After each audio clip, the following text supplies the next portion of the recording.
Hello and welcome to the Under Center podcast. I am your host for today, Fionn Malloy, joined as always by Dara and Jake. And as is typical with this show, if I'm the one hosting, that usually means only one thing, and that means we're talking about the Washington Commanders. And we are privileged and delighted to be joined by head coach of the Washington Commanders, Ron Rivera. Ron, thanks a million for your time and welcome to the show. No, thanks, Fionn. It's good to be on with you and Dara and Jake. It's kind of neat. It's a heck of an experience. Thank you. Yes, and it's quite timely as well because you were just telling us off air you have a trip planned to come over to the Emerald Isle. So you're obviously looking for the cheeky in terms of travel planning and beauty spots to hit up while you're over here. Oh yeah, most certainly. In fact, my wife pretty much has all the information, but we're going to play Old Head, Waterville, Hogshead, Tralee, Ballybunion, Port Marnock, European Club, and then we'll depart. And we really do look forward to it. I was with the Chicago Bears back in 1997 when we played a preseason game there against the Pittsburgh Steelers, and it was really a really neat experience. It really was. Well, we have some beautiful courses over here, absolutely. Yeah. And I hope you're good at playing in the wind, because a lot of these American courses we see on the PGA Tour, not very windy. A lot of air courses are links courses. So I hope your wind game, your iron game is pretty strong. Well, I know this much. It's there. And also, Rob, I'll give you a little tip. Even though it's July, you'll be here. It could still rain anytime you're in Ireland out and about. So I would always pack something for the rain. No, believe me, we will pack. We've heard, we've been warned. We watched it on TV, so we most certainly do look forward to it. It might go from 25 degrees Celsius to 10 degrees and really, really rainy in an instant.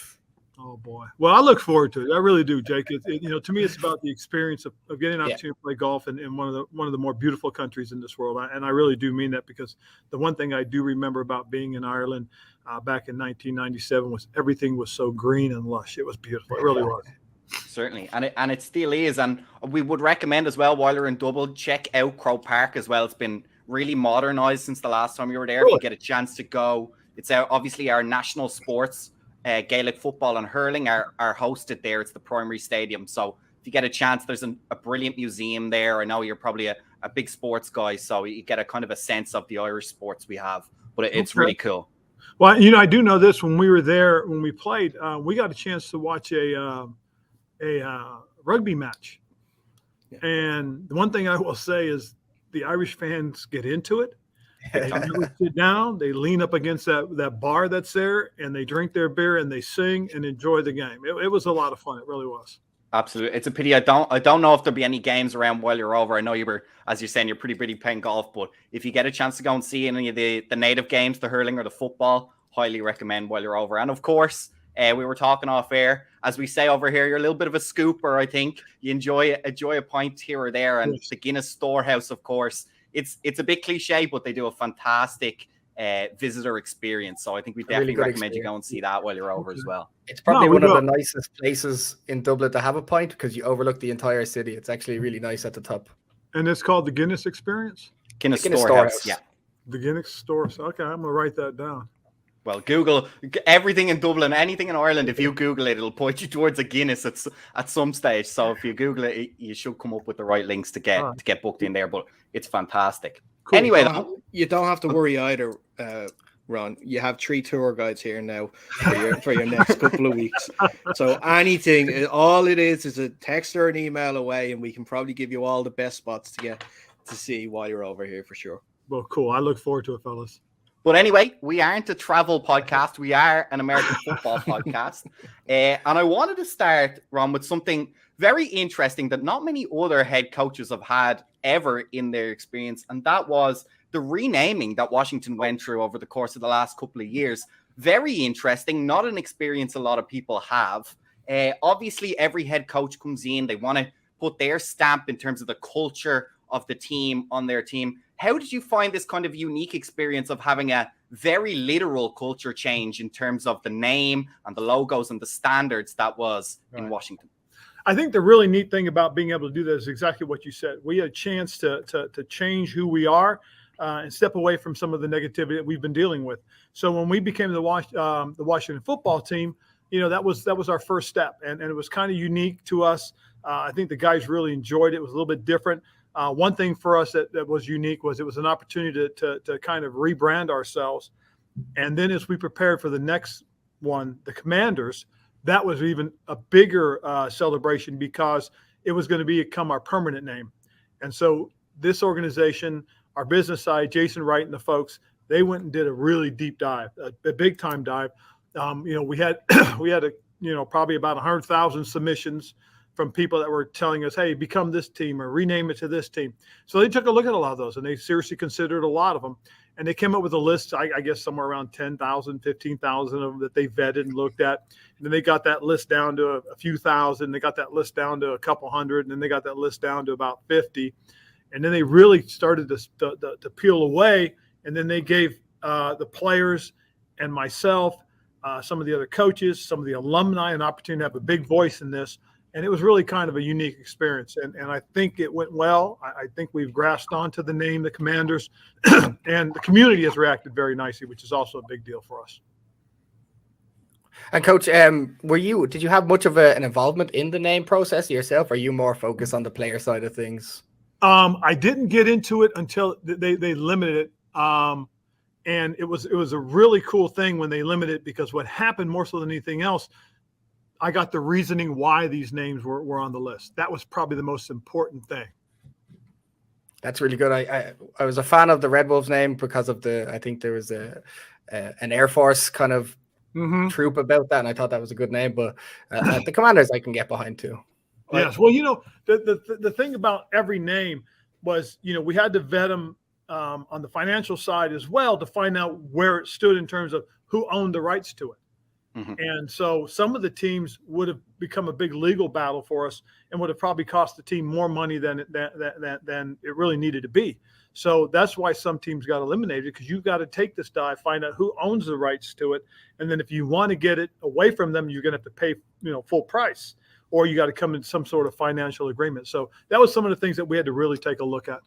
But Ron, I forgot to give you a little bit of background of the guys here. So you might spot over the back of Dara's shoulder there. He's a Seattle Seahawks fan. He's got a couple of Seattle jerseys in there behind him. Jake, unfortunately, is a New York Giants fan. So feel free to ignore any of his questions for the rest of the interview. No, I was a little concerned because I thought maybe Dara was a little sloppy with the litter in the background. I just saw that. And I saw Jake's thing, and I was a little concerned. I thought maybe Jake had dropped something there and needed to clean it up a bit. No, I see it. Now I see the Manning. I see the Manning. Relax. And then I actually am a Washington Commanders fan, so I apologize. I may say we during the course of the interview. Of course, everyone knows we're over here. We like to be really involved as fans, so I may slip up and say we. Well, I'm going to tell you this, Fionn. You're going to be the one that gets the best gifts from me. Yes. No. I haven't managed to nab any of the Commanders branded logo stuff, so that's why I don't have any repping at the moment. So it's I'll coming. sort that out. What size do I need to know? Medium. Okay, you'll be easy. I won't worry about the other two. Yeah, make sure they don't need anything. They're okay. I'll take anything I can put on the wall behind me. It's fine. I'm glad every man has a price. Mine is very low, it seems. we're only the bigger lads because we actually all play on the same team together. Oh, really? Called the North Dublin Pirates. Fionn is our defensive guru / star safety. Jake is our running back, and I would be defensive tackle. I was going to say star, but I'm not that sort of, I'm not that way. I'll let the other lads say that. But that's the origin actually of the show. Is we all talked football at training. We said, hey, let's put a mic in front of it and see if anyone will listen. Well, that's cool. No, that really is. I tell you. So what's the hardest thing that you guys have found that as far as that's concerned, as far as playing the game? Well, for us, it's kind of a lot of the teams over here struggle to get some players. So a lot of time we end up with 15 dudes on the field or at training and stuff. So you end up playing both sides of the ball quite a bit. So you might get a lot tired. A lot of players get gassed kind of early because you have to play offense, then defense, and special teams all together in one. I think obviously as well, we have to pay for the privilege of playing American football, which we love to do, but it does also mean we all have jobs. So getting kind of training down and getting training sessions in is really tricky. So I think that's one of the big problems, but we all love it, and there's a really strong following over here. And I think it's growing. It's one of Ireland's fastest growing sports. It's still small, but it gets bigger every single year. Well, that's good to hear. It is. We're going to dive in now. And Ron, thank you very much for your time, because in doing our research for this, we realized obviously the OTAs are over and we're about to, I believe your mini camp started today. Am I right? So yeah, in fact, we just finished our first session. It went very well. Thought our guys had a good practice today, and looking forward to things picking up where we left off tomorrow. Excellent. And one question I wanted to ask you, obviously the rosters are a lot bigger now than they are at the end of the season. You would have obviously gone through the draft process, and a lot of undrafted free agents and stuff will be signed to teams. When does the assessment process start for you? Do you give them their OTAs to get their feet underneath them, get used to the pro game, and then get into kind of assessments in minicamp, or does assessment really start from day one? Well, the mini camp is very big for you. I mean, it does start day one, but mini camp is really big because that to us as coaches is the culmination of the 10 practices or 9 practices that you have prior to mini camp. You put all your installations in, you go through all your drills, your practices. Now what you want to do, you want to stress them during these 3 practices and really see where they are. What have they learned? What do they do? How have they grown? Are they still making the same mistakes? Have they improved from those mistakes? Those are all the questions that we have to get answered to find out if we're ready to move to the next level. So this is a very important 3-day camp for us, because it is going to tell us a lot as to who's coming to camp, because some of these guys, you may trade out for somebody else just saying he wasn't ready and we don't think he's going to be ready. So you have to really go through this and look at these things. And Coach, at this point in the season, you have a 90-man roster and you got to cut down then to whatever, the 50, 51-man or whatever. Obviously, unfortunate part of this kind of sport is it can be a lot of injuries, especially when you have such a large gathering. You're all doing training probably for the first time after the off-season. What do you as a coach do to kind of maybe not prevent it, but encourage your players to do a bit more conditioning or stretching, or how do you kind of influence that? Well, I think the biggest thing, Jake, is right now, this is all about the developmental and growth of a player physically and athletically, in terms of, he's doing the lifting program, he's doing the conditioning program. What you always are concerned about is going to be that break. There's a 4.5-week break before we start training camp, and you don't want them to lose what they worked on. So you ask them, hey guys, we're going to send you home, and when we do send you home, we're going to give you the workout program. If there's a way you can stick to this, to keep yourself prepared and ready to go. And that's always one of the biggest concerns we have as coaches. So, we try to make sure, Jake, that these guys don't take too long of a break before they get back to work, so that when we show up, we can hit the ground running with guys ready to practice and ready to give us a good effort. And with that 4-week break, Coach, do you yourself like to keep in contact with as many players as possible? Like, for example, when we went through the sort of, OTAs and stuff during the pandemic, where it was all virtually based, would you still sort of have these Zoom sessions with the players and stuff to keep in touch with them? We did. There's certain times of the year that we are allowed to contact with them and talk football.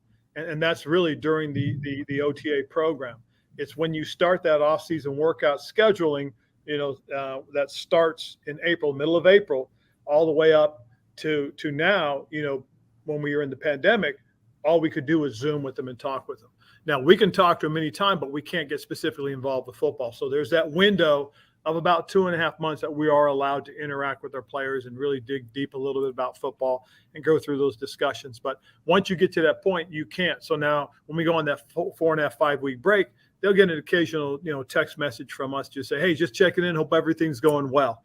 But we can't get in specifically, say, hey, hope everything's going well, hope you're working on this and you've been practicing that. We can't do that to the guys. So, it's really kind of just a follow-up checkup to see that, they're doing well.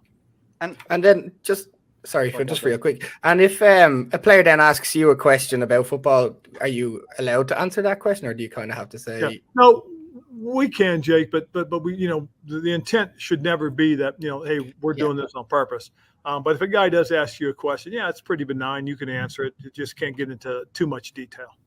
Now, obviously, the league has been affected by COVID, as Dara mentioned, the last couple of seasons. Is there any innovations that you've kept now that everything's free and open again, that kind of a new way of doing things that you've kind of adapted from those COVID protocols? Not necessarily. We one thing we have learned is we've got to keep more separation, more spread in the rooms, in the meeting rooms, throughout the facility. And to be honest with you, I've captured a lot of space. I've taken it from the business side and kind of said, we need it. So we kind of pass that over to the team. So that's been kind of good because I think one thing here is this facility here is set really for football only and not business as much. So, we're really looking to try to take over and dominate the space so we can make this a full football facility.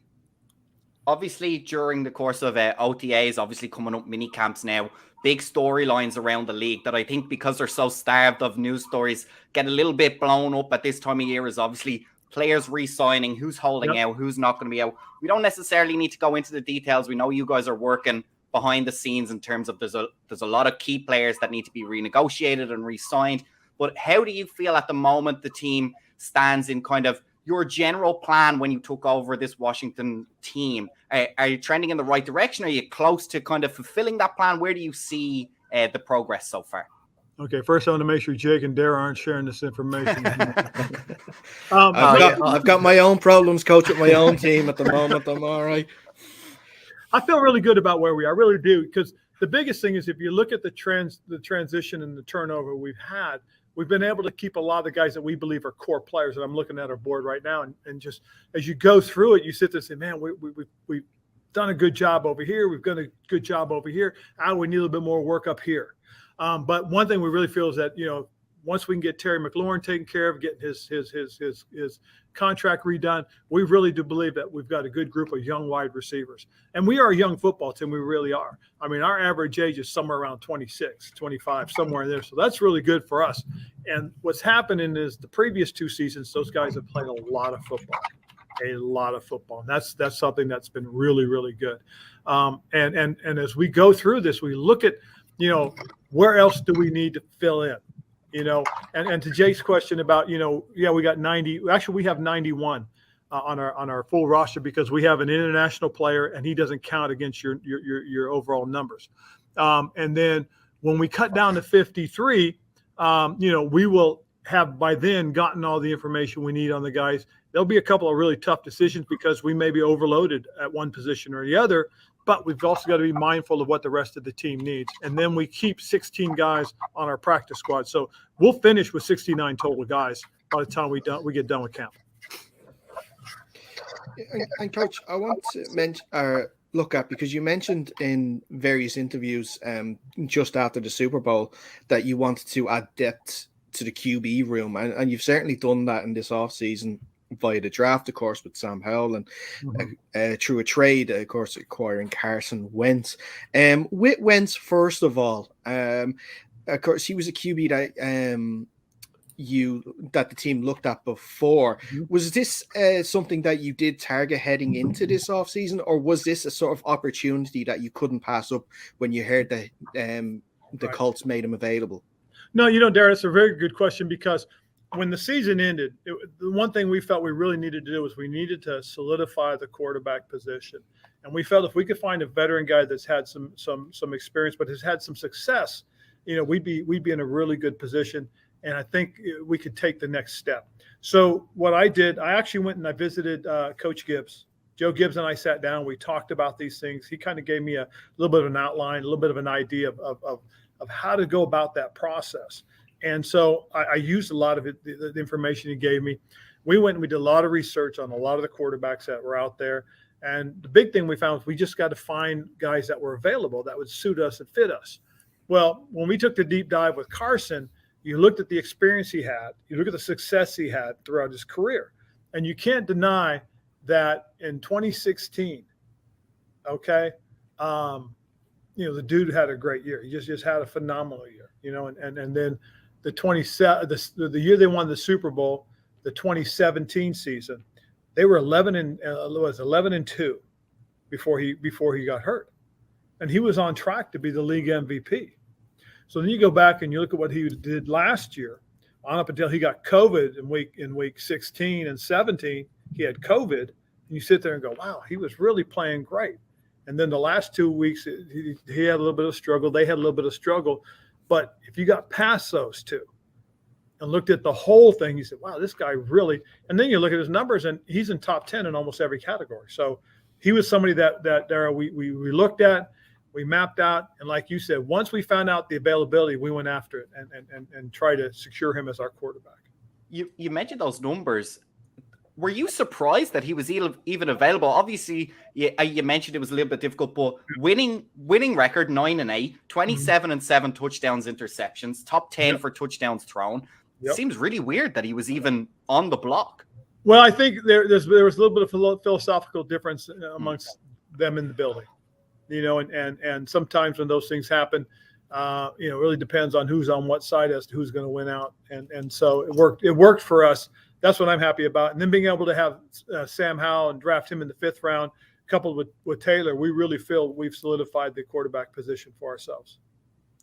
Coach, you're well known for being really involved in the NFL in terms of inclusivity and diversity. The last couple of weeks, you were in with an NFL committee trying to work on the kind of diversity rules that they have to try and increase diversity and persuade teams to be more involved. Obviously, you've also been really involved in getting women into the NFL, and we're starting to see that trickle through of women being involved in full-time coaching roles. How important is that to you, and how much do you believe that the NFL can really grow by including these new rules?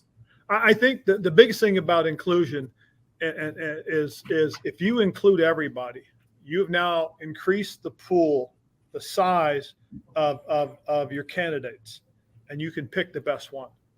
And it doesn't matter whether they're a man or woman. I did this one year with my coaches just to make a point. We were looking to hire somebody, and I was looking at the resumes of the top 3 candidates. And I kept noticing that there was one guy that had this unbelievable resume. But he was the one that everybody, not just everybody, but a number of the guys just, they weren't sure about. I looked at the other 2 guys, and they lacked the experience. So what I did was I took the names off the resume. I changed the teams that they had worked for. Okay, I did. And then I put the resumes out, and I said, guys, has anybody looked at the resume? They said, no, we haven't seen the resumes. And I said, okay, great. I said, these are the 3 resumes. I want you guys to take a look at these 3 resumes and tell me what you think. And the first thing they'll say is, wow, this one has a lot of experience. I said, exactly. I said, and now look at what he's done. And they go, oh my gosh, God, he was the coordinator here. He was a coordinator over here. This was his record. Wow, they had these rankings. And then look at the other guys and says, well, he's only been a coordinator. No, he's only been a coordinator once over here. So, and they said, well, and I said, so if you were going to make a decision, how would you do it? I said, well, I'd go over here. And I said, okay, that's very interesting. Very, very interesting, because it was the one that was getting the least amount of attention. And at the end of the day, that's the guy who we ended up hiring, only because, it was a blind draw. They didn't, they didn't look at anything and say, okay, I don't like who this guy is. You know what I'm saying? But they couldn't, because everything pointed to, and this guy's been a great coach in the league. So I'm fine with that. But to me, if we did that to all the candidates that come in, you would find out that you would be hiring a few more women. You'd be hiring a few more other minority people, as opposed to just being homogenous and being the same group all the time. So that's why I think inclusion is very important. Secondly, I do think that, if 50% of your population are women, and they have a lot of buying power, they have a lot of economic power, you're going to want to play to them a little bit too as well. So you want to make sure that people like them are being given opportunities. And that's why I do it more so than anything else. Heck, probably one of the most powerful people in this building is my chief of staff, and she's a woman. And she's been tremendous, and she understands and gets, how we do things. And that's one of the things that you got to understand is that, it's just, people just got to understand, if you have people that are qualified, hire them. And that's kind of how I've always felt about it. I guess that's the ultimate goal of the rule, right? Yes. It's not necessarily about forcing anything. It's to make sure the best guy gets the best job, or girl lands the position, and making sure the talent is there, and not looking at any of the kind of more superficial stuff that comes along with it. Well, I'll tell you this. In 2015, when I was the head coach of the Carolina Panthers and we went to the Super Bowl, at my Super Bowl press conference, somebody raised their hand and asked me this question. Coach, do you know you have the most diversified coaching staff in the NFL? And do you do that intentionally? And I was surprised. I said, no, I had no idea I had the most diverse. He said, well, you do. And look at where you are. I said, wow, I appreciate that. I said, but I'll be honest with you. When I hired my staff, I only hired who I thought were the best fits for us. They were qualified, but they fit us. They believed in the same things I did, and that's how I did it. And it really worked out in a very positive way. So I've always kind of thought that way, I guess, that it's about hiring the best people that fit the best. Yeah. Coach, I want to ask actually a little bit about you've talked a little bit about your time at the Panthers, but there's a story that I've seen you tell, and you've probably told 1,000 of times, and I'm sorry to make you tell it again, but we recently lost, obviously, the great John Madden earlier this year. Yes. He had a pretty significant impact on your coaching career, and even how we came to know you as, of course, Riverboat Ron. And I'm wondering if you don't mind telling the story about how John Madden impacted your coaching career. Well, after my first 2 years as a head coach in Carolina, I had the dubious distinction of being 3-13 in games that were decided by 6 points or less. And when I finished that year out and talking with my previous owner, one of the things that he had suggested to me was that I find a mentor. And he said, look, I know John Madden very well, and I know that if you call him, Coach would probably want to help you out. I said, sure. So I called Coach Madden. We had a great conversation, and I said, Coach, I'm looking for a mentor, somebody to help me kind of take the next step, because I feel I'm on the precipice of going to the next level. I just need some help. He said, sure. He said, come see me. He said, but before you come see me, I want you to do a little homework for yourself. I said, I want you to go out and I want you to look at those 13 games that you lost by 6 points or less. I want you to go out. I want you to do a report. Figure out what you could have done better. I said, okay. So made arrangements. This is the off season. I was going to go out and see him in February, late February. So I went to work. I watched those 13 games and I wrote up a report about what happened and how things went, and in one game I can remember writing, okay, got into this situation. It was 4th and 1.5 to go. We're up by 3 and decide to go ahead and kick. And the thing I remember about that was I'd gone by the book. Okay.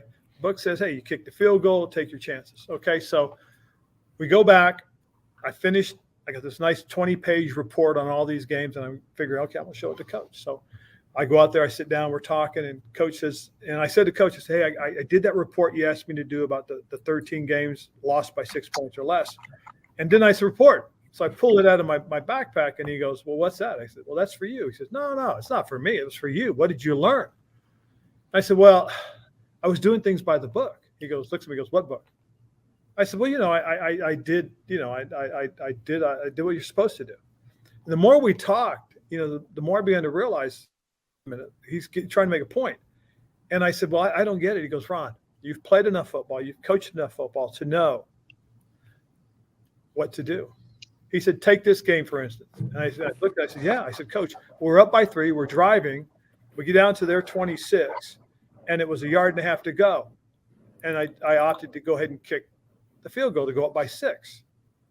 He said, yeah, but touchdown still beats you, doesn't it? And I said, yeah. He goes, you could have ended it if you gotten the first down. I said, yeah, I could have. And it made me realize that I was doing what was safe, not what was right. You know what I mean? Because a lot of people don't want to take those chances, take that risk. So I did. I did what was safe. So he made his point. So come into the next year, I started going for it on 4th downs. We were playing New York at home. I went for it on 4th downs. We converted on our first series twice and scored a touchdown and went on and won the game. Then we go out to Minnesota, did the same thing. Opening drive, we go all the way down. We get 4th down. I go for it on 4th down. We score the touchdown. Okay, win. And what I began to see was the amount of confidence the players were gaining because I was believing in them. And so what happened was after about 3 games of doing that, somebody said to put it out in the media, a tweet. He goes, boy, Coach Rivera has been going for it on fourth down like a riverboat gambler.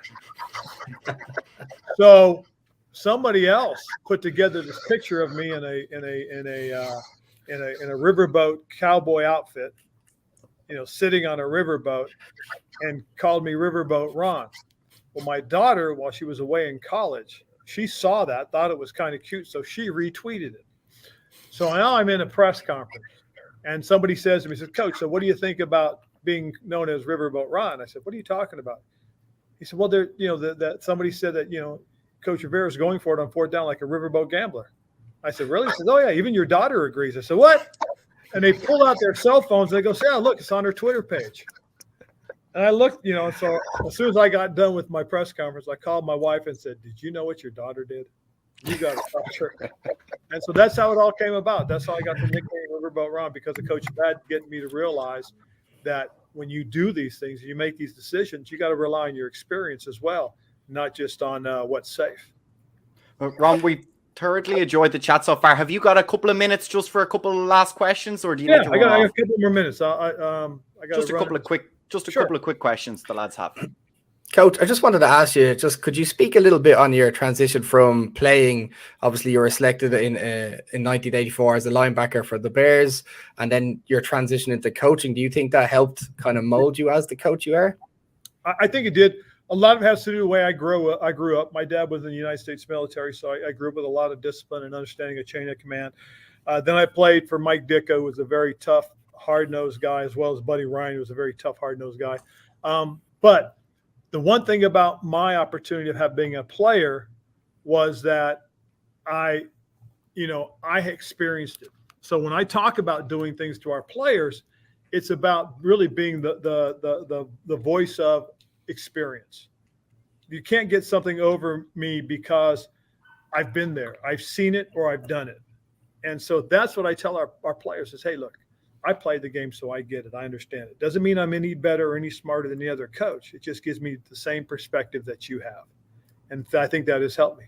And the biggest thing I had to get used to from being a player to being a coach is that I was not a player anymore. I was now a coach, and I had to look at things from a different perspective. Yeah, Coach, I want to ask finally, you speaking about your playing career, and you during your time in the NFL, you had one touchdown scored against the Detroit Lions. And my question for that is, was it a fumble or an incomplete pass? Sure looked like a fumble to me. Just so you know, Darren, it's way too late to change it. So I'm very happy about that.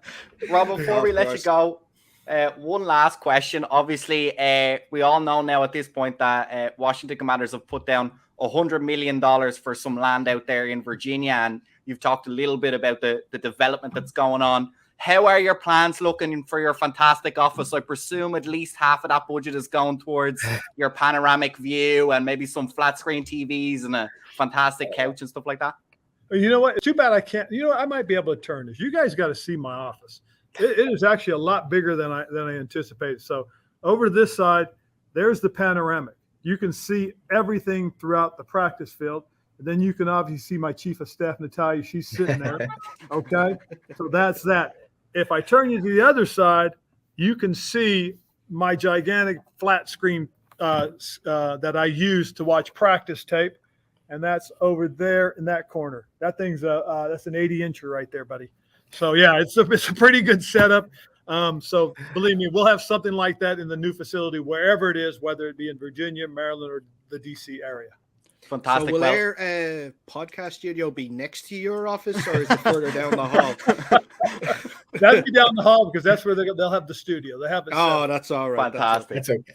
Well, Rod, thanks a million for your time. We have thoroughly enjoyed our chat. We had a great time. We really do mean it. If you are in Ireland, you need anything sorted, a few drinking buddies or anything else, recommendations for pub, please do hit us up. We'd be absolutely delighted to help you out, point you in the right direction. What I am going to do, guys, is I will reach out to you and let you know when we're going to be there. That way we can get together. I would love to be able to at least touch bases with you guys and then have a drink. Just to really appreciate you guys. This is the second time I've been on your podcast, and I've really enjoyed our conversations. All right? Well, thanks a million, Ron. We really appreciate it. Thank you. Thanks for your time. Thanks, fellas. And that's all from us here at the Under Center podcast. Please do follow us on Instagram and Twitter at Under Center Pod. You can also find this podcast on YouTube, Under Center Podcast, and the audio version is available Spotify, Apple Podcasts, wherever else you get your podcast. Just search Under Center Podcast. From myself and all the lads, thank you very much, and we'll